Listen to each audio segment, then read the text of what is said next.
கொண்ட சொத்து சகம் வேண்டாம், பட்டங்களை வாங்கி தரும் பதவியும் வேண்டாம், மாலைகள் இட வேண்டாம், தங்க மகுடமும் தர வேண்டாம், தமிழ் தாய்நாடு தந்த அன்பு போதுமே. என் ஒரு துளி வியர்வைக்கு ஒரு பவுன் தங்க காசு கொடுத்தது தமிழ் அல்லவா? என் உடல் பொருள் ஆவியை தமிழுக்கும் தமிழக்கும் கொடுப்பது முறையல்லவா? சிகரடை போட்டு சிகரத்தில் ஏறு,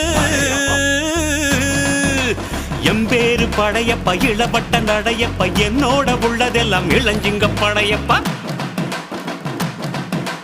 நெஞ்சில் 6 படையப்பா, பின்னால் 100 படையப்பா, யுத்தம் கொண்டு வருகையில் 10 வீரல் படையப்பா. படையப்பா படையப்பா படையப்பா, பாசமுள்ள மனிதனப்பா, நாம் மீச வச்ச குழந்தையப்பா.